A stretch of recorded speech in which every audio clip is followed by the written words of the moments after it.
I accept your nomination for President of the United States. Who are you voting for in November? Obama? Romney? Wait a second. Why are our choices just limited to these two men? I've heard enough from the likes of you. Get out of here. Tonight, we're going to hear from the other presidential candidate. Like Virgil Gould of the Constitution Party. Does he have good ideas? If we go down Obama's path, we are going to be so far down the road to socialism, we might never recover. This candidate says we should go down that road. He's the socialist candidate. Please give me your vote. Stuart Alexander for President of the United States. And then there's Gary Johnson, the Libertarian candidate, who says he will fight to abolish the IRS, restore our constitutional rights, end the wars, and focus federal attention on rebuilding a better America. Will one of these men or the Green Party candidate be better than Romney or Obama? Party crashers. That's our show tonight.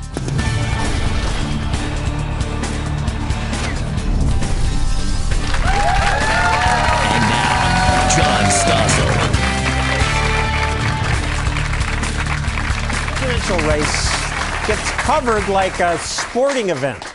Two teams compete against each other. There's lots of coverage, but what most Americans don't hear about is that there are other people in the race. In a few minutes, we'll meet three of them, hear their ideas. Do they have better ideas than Obama and Romney? I think so in some cases, though I think some of them have worse ideas. First, why should we even care about third-party candidates? They probably won't win. Matt Welch and Teresa Amato say we should care because, well, I'll let them explain why. Welch is the author of Declaration of Independence, a book that suggests independence can fix what's wrong with America. And Amato ran two presidential campaigns for Ralph Nader and wrote Grand Illusion, the myth of voter choice in a two-party tyranny. So, a two-party tyranny? What do you mean? That the two parties, the major Republican and Democratic parties, have stacked the deck against third-party and minor party candidates, independents, How? others who... from everything, starting with the ballot access laws. The number one problem for almost every minor party candidate or independent is how do I get on the ballot to present myself as a choice? You just have to get a bunch of signatures. Show you're popular.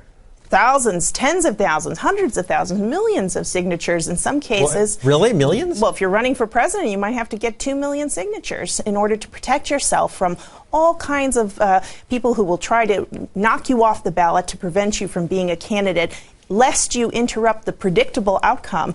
Matt, you say if the system were more open, America would be better off. Why?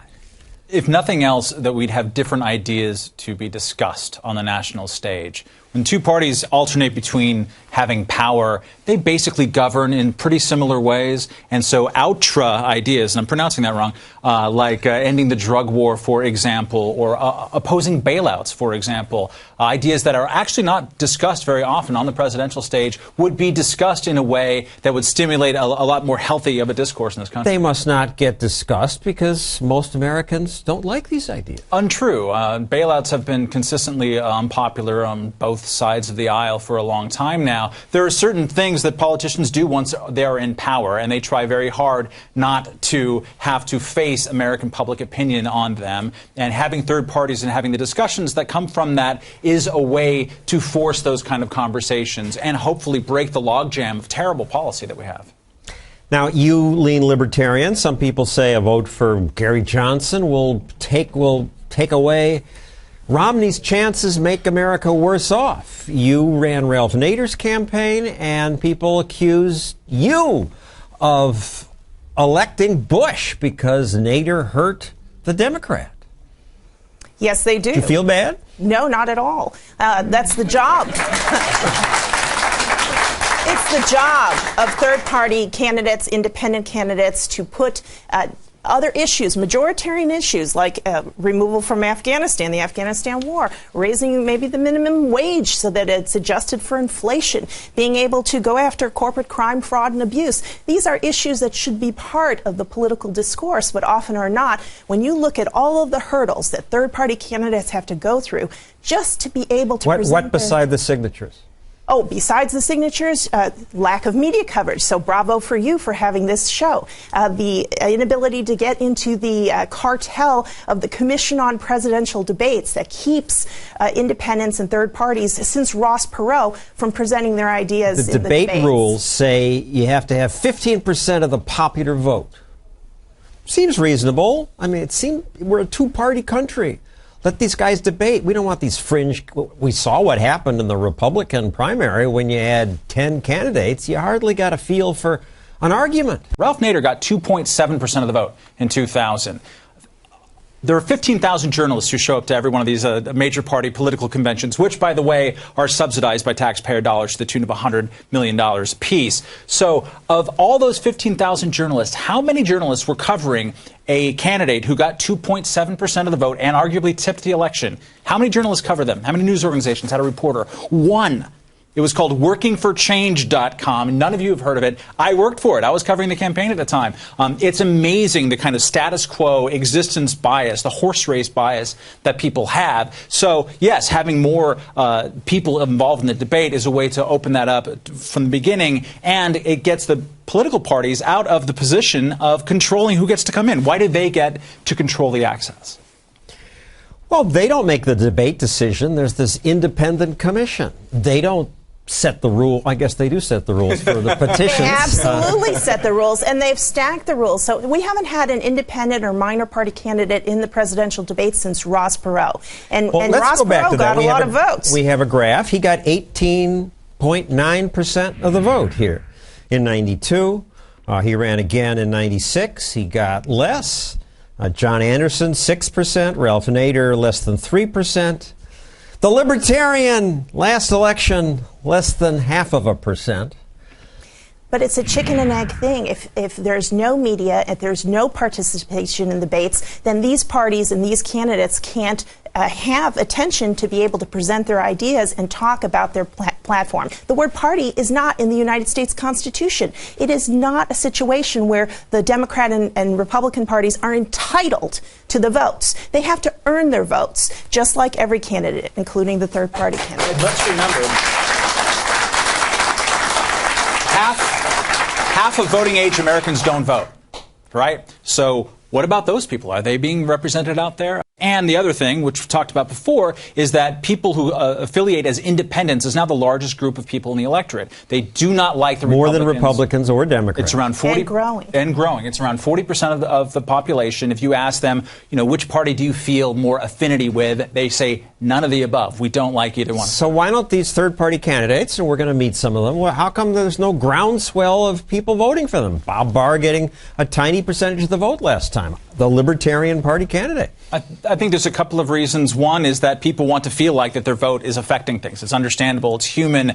I want to be able to affect the Supreme Court nominating process. And if I vote for Gary Johnson, how is that going to do anything, right? Another part is that there is a structural impediment out there to having them be involved at all in the debate. So this affects things. Yeah, there's a great group, opendebates.org, is talking about hosting other debates to have everybody in the debate. There's other groups that are working to make sure that ballot access have fair laws and that we take a look at some of the structural difficulties that we're talking about. The Electoral College, for one, the way we finance campaigns. Right now we have candidates in the entire system marinating in corporate cash. And so we have to discuss some of these other issues. That they get what's called public financing. I would call it government taking money by force from people and giving it to the big candidates. In 2004, Ralph Nader got $900,000 in public government. I didn't want to give it to him, but it was given to Nader. Of course, Bush got $75 million and Kerry got $75 million. Right,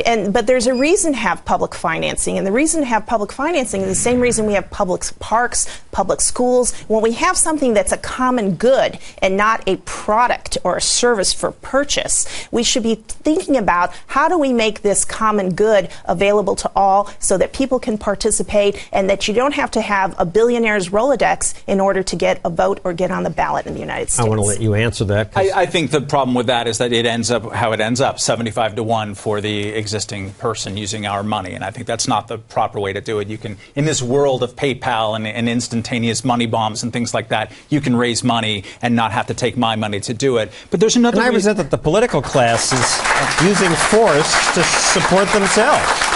But there's another reason that we should think about why third parties aren't popular, which is that in these days, people are using the two-party process to shake things up, too, in ways that are interesting. This is happening more now on the Republican side with the Tea Party, with groups like Club for Growth, people who are primarying incumbent Republicans to try to change their behavior, to make them act more like they want to. It's beginning to happen a little bit on the Democratic side on issues like the drug war. There's a representative from El Paso who's going to go to Congress because he's good on the drug war and the incumbent was bad, and Democrats were sick of that. So people are finding ways to use modern technology and kind of swarming towards single issues to make the two major parties behave a little bit differently, and I think that's an interesting movement. So progress. Thank you, Matt Welch. Thank you, Teresa Amato.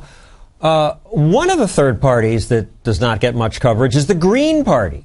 They do have some money, though, enough to pay for commercials. A Green Party president means an end to unemployment, to foreclosures, to student debt, to climate change, and an end to corporate rule. I'm Jill Stein, Green Party candidate for president. I'm Sherry Honkaluk, Green Party vice presidential candidate. And we are proud to approve this message.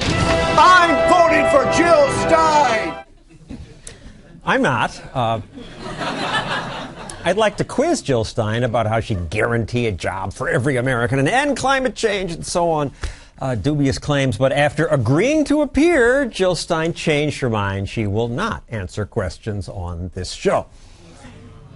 However, 3 other third-party candidates are here. All are on the ballots in some or most states. We meet them next, starting with Gary Johnson of the Libertarian Party.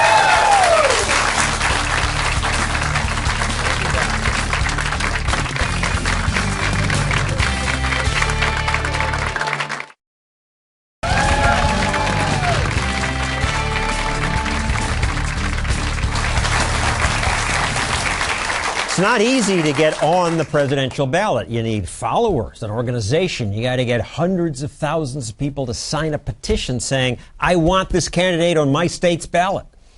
One third-party candidate succeeded in nearly every state, and that's Gary Johnson, the Libertarian candidate. So,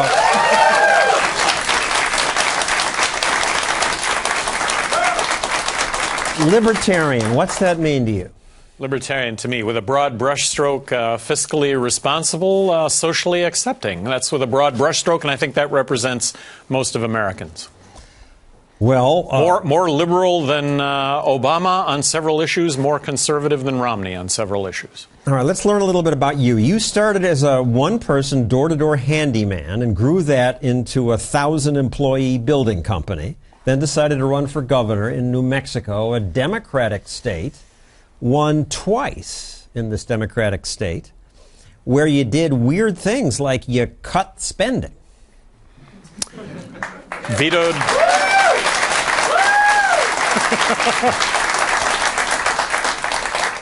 I may have vetoed more bills than the other 49 governors in the country combined. 750. In a state that's 2-1. In a state that's 2-1 Democrat, I should have been ridden out on a rail, but I just think it speaks volumes to the fact that people really appreciate good stewardship of tax dollars. I think I delivered on that in a big way. So then how come you're only, according to a Zogby poll, polling at 4.3%? Well, the issue for me is just being in the polls to begin with. That would build on itself. If I were just recognized for where I was at right now nationally, you know what the overwhelming national reaction would be? Who the hell is Gary Johnson? And that would be a good thing. Just the attention that goes along with that. I welcome the light being turned on, and take a look at my resume. There is nothing in my resume to suggest that I'm not going to doggedly pursue all the things that I'm talking about. And things that you're talking about, among your proposals, you'd cut $1 trillion in spending. $1.4 trillion in spending. Balance the federal budget now. I think that unless we do that, we're going to find ourselves in a monetary collapse. So to do that, you would trim entitlement programs. People say that's cruel, that's suicidal for a politician also. Well, so we have the two parties right now debating over who's going to spend more money on Medicare. Look, we've got to slash Medicare spending. If we don't, we're going to find ourselves with no health care whatsoever. Medicaid, same thing. Military spending, same thing. Let's start off with talking about the big three. But slash, my understanding is if you merely stop the growth, and we would be in much better shape. That's not slashing. Well, I am going to propose a 43% reduction in government spending, 43% being the number that we're borrowing and printing beyond what we're collecting, believing that that's the only way we save this country. Cruel. People would starve in the street. And, John, this is the exact reaction that I got as governor of New Mexico, having vetoed all that legislation. By the way, only 2 of those pieces of legislation were overridden, but the whole notion was people were going to be dead in the streets. Kids were going to starve, all the worst things were going to happen, and none of them did, and I got reelected. So, But Medicare is tougher. This is health care for poor old people. I oversaw the reform of Medicaid in New Mexico. Bottom line, we saved a lot. Medicaid health care for the poor. I believe at the time, if the federal government would have granted the state of New Mexico 43% less money, done away with all the strings and the mandates, that I could have effectively overseen the delivery of health care to the poor in New Mexico with 43% less money. I would suggest that as a template for Medicare also, health care for those over 65. Give this up to the states. 50 laboratories of innovation and best practice. I'm going to suggest that that's exactly what we will have. Some terrific best practice that will get emulated. We'll also have some spectacular failure that will get avoided. But Washington top down, Washington knows best. That's what has us in the situation that we're in right now. You say end the wars. That means terrorists win. Bad people will threaten us. You know, I'm going to suggest that because of our military interventions, we have hundreds of millions of enemies to this country that, but for our military interventions, we would not otherwise have. So let's take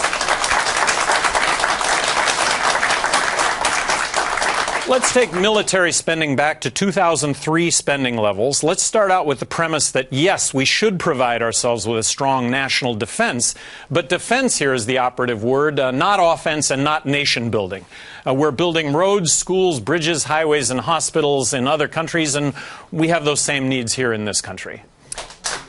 Let's take a look at one of your campaign ads. My name is Gary Johnson. This is the United States Constitution. This is not. This is the United States Tax Code. Meaning? Meaning one is simple, and it's about equal rights for all. The other is extremely complex, and it's anything but equal rights for all. It's crony capitalism in a nutshell. It's the root, if you will, of all evil. Individuals, groups, corporations paying for loopholes, both parties selling those loopholes. Let's eliminate the IRS. Let's abolish income tax, corporate tax. But the government, you want some government. Libertarians want some government. Where will they get the money? Well, so let's replace it with a national consumption tax. In this case, I'm embracing the fair tax. I would love those watching to check out fairtax.org. I think that it really reboots the American economy, and it certainly kicks crony capitalism in the rear end. I think adopting the fair tax would issue pink slips to half of Washington lobbyists. You would legalize marijuana.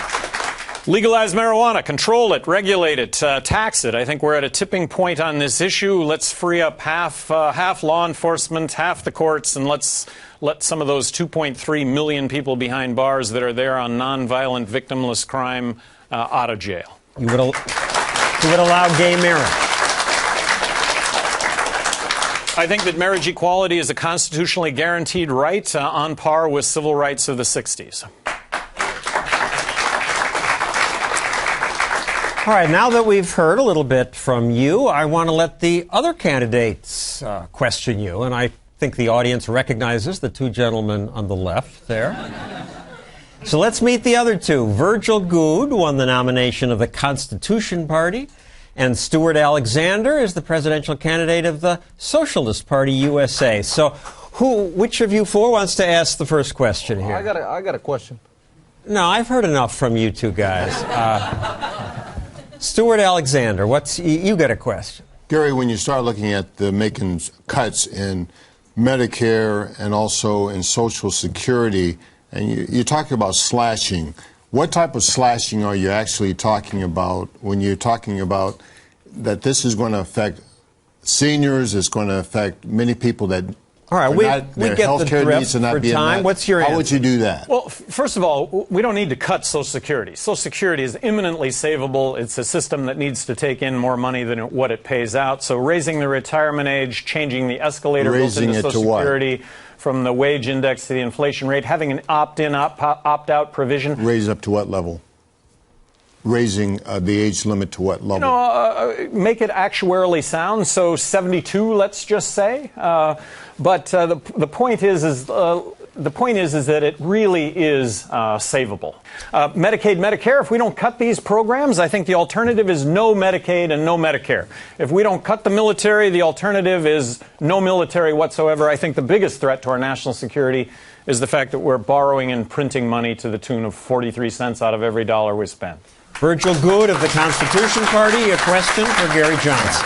You said you're for the fair tax. Yeah. I want to know what fair tax legislation you're for. What is your type of fair tax? Yes, well, what I'm supporting is a national consumption tax. It ends up being cost neutral over a very short amount of time because currently embedded in all goods and services is arguably 23% worth of taxes. So you bleed that out. The can of Coke doesn't sell for $1 anymore. It sells for 80 cents. You apply the 23% tax to it. You end up with something that's cost neutral. Thank you, Gary Johnson. Coming up, we'll hear more from the Socialist candidate. I don't like socialism, but there's at least one thing we agree about. Next. That's coming up next.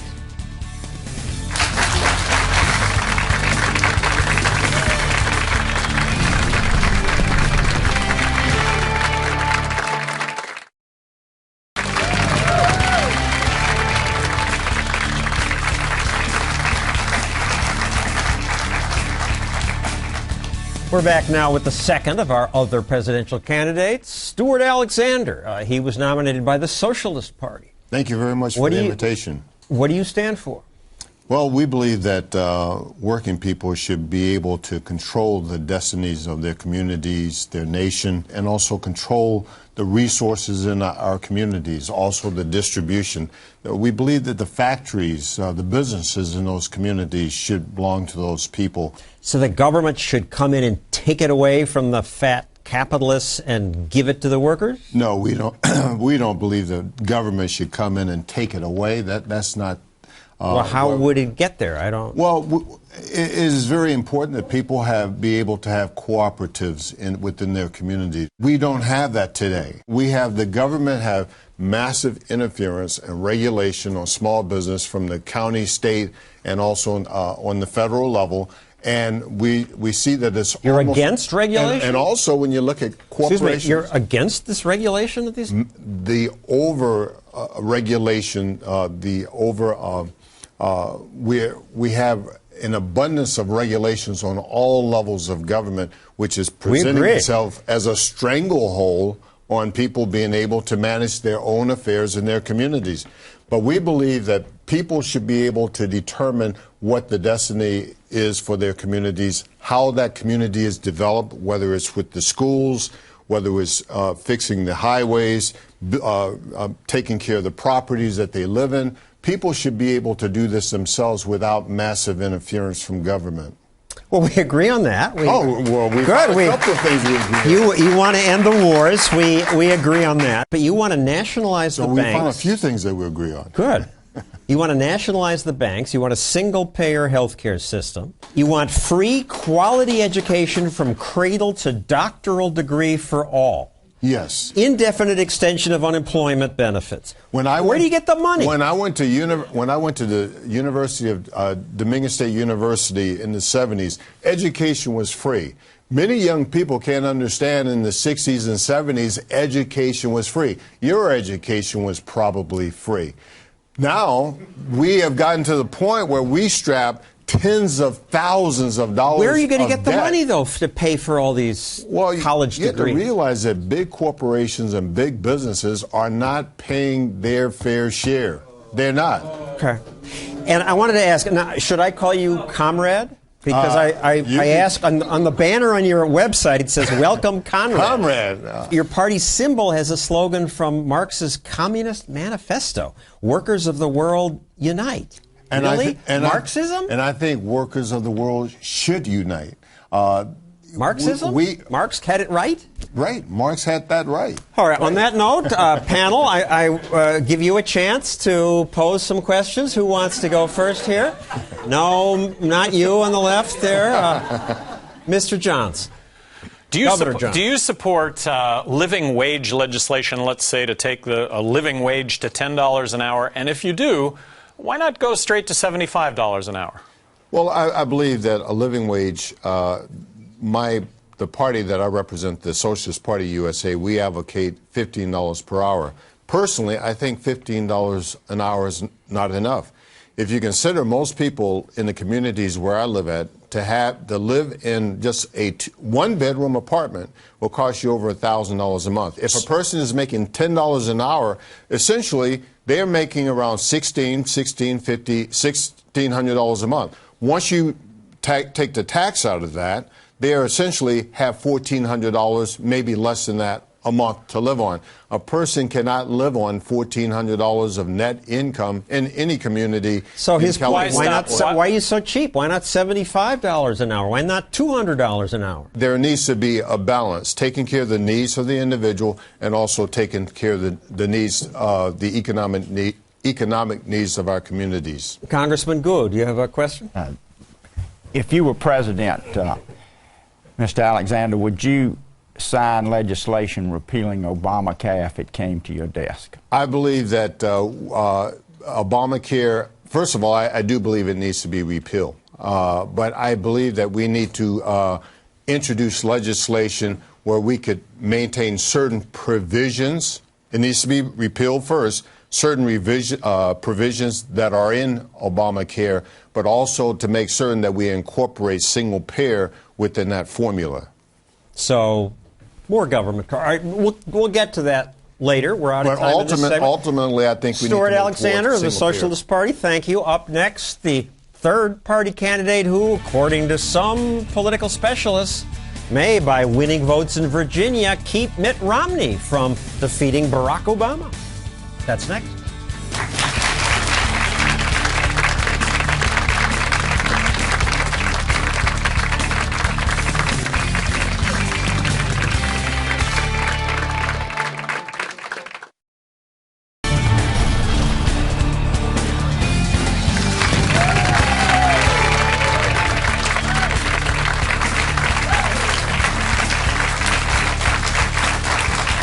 Our third presidential candidate represents the Constitution Party. Constitution Party sounds good to me. I often carry one of these around. This is a copy of the Constitution and the Declaration of Independence. I like how short this is, simple. It mostly tells power-mad politicians what they may not do. And so I like the Constitution Party's slogan, smaller, less costly government. And this year, their presidential candidate is Virgil Good. Your platform, immediately balance the budget. Nearly every department and agency should face significant cuts, and some eliminated entirely, like the Department of Education. Okay. Applause for that. National Public Broadcasting, National Endowment for the Arts, and no funding of presidential campaigns or any campaigns. I'm not taking taxpayer dollars as a matching fund. There shouldn't be that. Save $100 million from the Democrats and Republicans. Let them pay for their own conventions instead of having tax dollars put into it. He would extricate the military from unnecessary foreign wars. We would not be involved in a foreign war unless we wouldn't go to Iran, we wouldn't be in Afghanistan unless, following the Constitution, Congress declared war.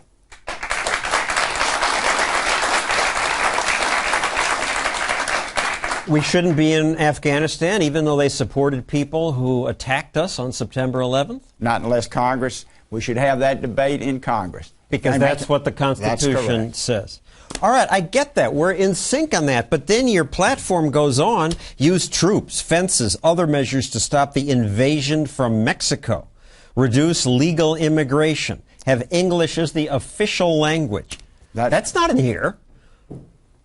No, but the defense of the United States is, and we have a huge invasion in our country from mostly south of the border. We need to stop all illegal immigration because we need to balance the budget now. Illegal immigration costs this country billions and billions of dollars. Legal immigration in the form of green cards, now I'm not talking about a student visa or a fiancé visa, which is a green card, but I am for a near complete moratorium on green card admissions into this country, which means you can go anywhere and get a job in about any state until unemployment is under 5%. Right now it's 8.1%. We need to have jobs in the United States first for United States citizens. Also not in here, but I agree with this one, is term limits to members. Well, no, now, let me tell you, John, term limits were almost in the Constitution, but when Jefferson and Madison and those that were writing back and forth on the Federalist Papers, they talked about term limits. And they decided not to adopt term limits. Why? Because they said most people will only go there and serve a few terms. Then they'll go back to their farms. They'll go back to the jobs they had. They'll go back to private life. But what we've got now in Congress, you've got so many, and I was there, part of the problem. You've got so many that are worried so much about the next election, they're not going to take the hard choices that Governor Johnson and myself and maybe Mr. Alexander would do and balance the budget now. You've got to balance the budget. We are headed for a disaster if you don't balance the budget. And that makes tough choices. You're going to make a lot in your audience mad when you balance the budget. But if we don't do that, the debt, which is at $16 trillion, is going to continue to soar. And if we had term limits, I think many members of the House and the Senate would more readily say, well, I'm not going to worry so much about the next fundraiser. I'm going to worry more about the next generation. Let me go to my panel of other candidates. Do you have a question for Mr. Good? Boy, you two on the left, you don't get enough airtime? You want to take this show, too? Mr. Alexander, go ahead. I had one question in regards to when we're talking about the Constitution and you look at the National Defense Authorization Act, that doesn't fit in the Constitution. Mr. Alexander, parts of the National Defense Authorization Act give, in my view, unconstitutional searches and seizures and unconstitutional... What is this act? The National Defense Authorization Act provides the authorization for funding troops, authorization for the Army, Navy, and it also provides authorization, and that's the part Mr. Alexander's talking about, for what I believe are unconstitutional authority to the President to exterminate someone. Right. Governor Johnson? Congressman, your position on the war on drugs? I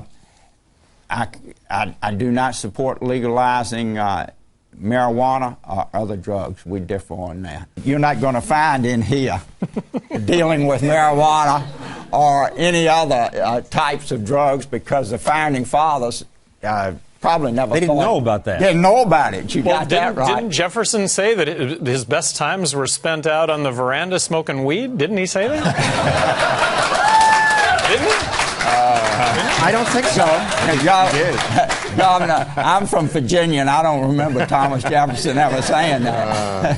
Hemp on the veranda? Coming up, the audience gets to grill the candidates, and so do you via Facebook. That's next.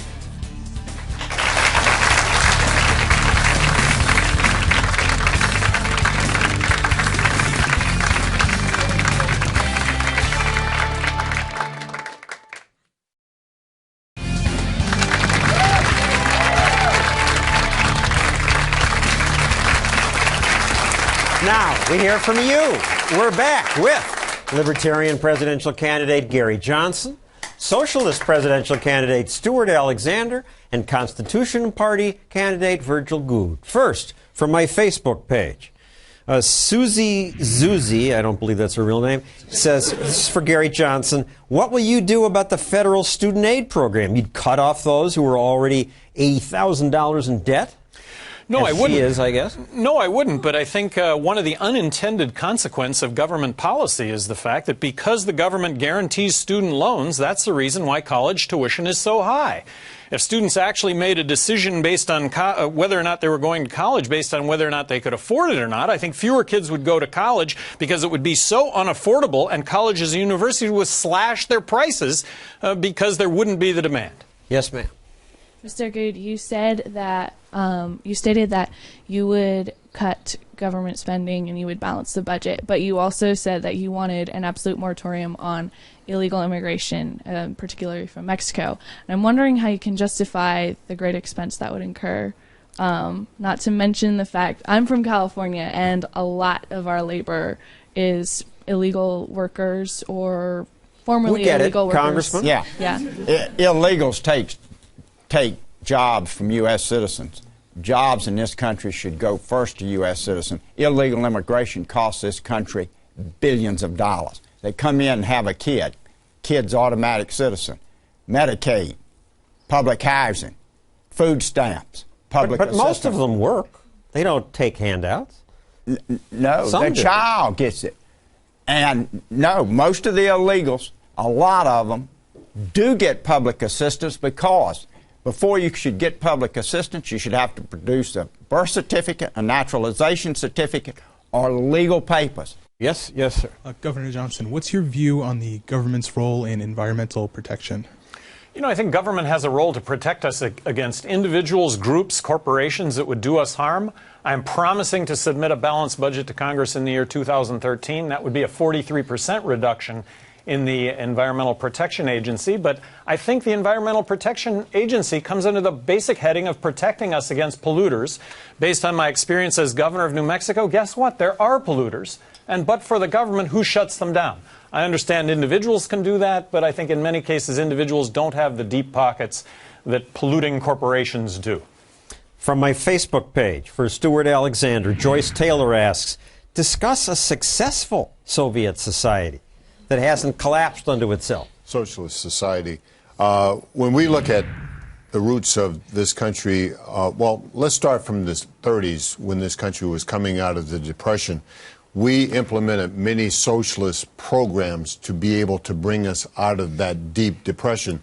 Subsequently, we had, even today, we enjoy the benefits of the post office. They had the infrastructure projects where we build highways across the nation. All those are socialist programs. But is there any socialist society that hasn't been horrible for its people? When the Federal Reserve System was established, that was a socialist program. Subsequently, we see over the years, even the Fannie Mae and Freddie Mac. So if you look at models for socialism, this is a good model right here. Unfortunately, many of those programs that we have eventually are either privatized, or if they become a debt burden, then is turned back over for bailouts. But you're not answering her question. Is there any socialist society that hasn't? This is a quasi-socialist society right here in the U.S.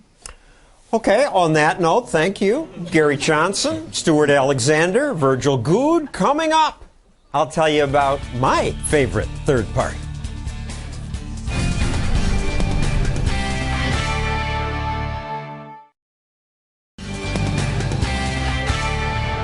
The lie that's perpetuated is that we have to have a two-party system. We're going to have problems politically until we get some sort of third-party movement. The third-party guy who's crashing the two-party system. Neil Cavuto was talking about the candidate who makes the most sense to me. Most of the others, including Romney and Obama, make so many promises they sound almost as silly as the Green Party candidate. Green means a guaranteed job for every American. The new economy fueled by renewable energy. No more student debt. Yippee! Free stuff for everybody! Let's get real. All the candidates think of themselves as freedom lovers, but they are not. I'm a libertarian in part because I see the false choice offered by political left and right. Either government control of the economy or government control of our personal lives. Democrats think it's government's job to end income inequality. Republicans think government should police your bedroom. I say We're best off if neither side tries to do those things. Let them advocate moral behavior. Let them give to charities, but leave government force out of it. And government is force. And that's why I like Gary Johnson. If after 4 years you decide more war, more control, and higher taxes are what you really want, you can always vote it back into office again. Live free. That would be good. Let us all argue about things like drug use and poverty, but let no one be coerced by government beyond the small amount needed to fund a limited government that keeps us safe. Do not let government forcibly take other people's money. When in doubt, leave it out, or rather, leave it to the market and other voluntary institutions. But sadly, that's not how most people think. Most people think problems are things that are solved by laws. They assume it's just the laziness or stupidity of the other side's politicians that prevent government from solving our problems. But government rarely solves problems. Government is inefficient. And again, government is force. That's why it's better if government doesn't try to address most of life's problems. There's nothing government can do that we cannot do better as free individuals and groups of individuals working together voluntarily. Without big government, our possibilities are limitless. That's our show. Thanks for watching. Good night.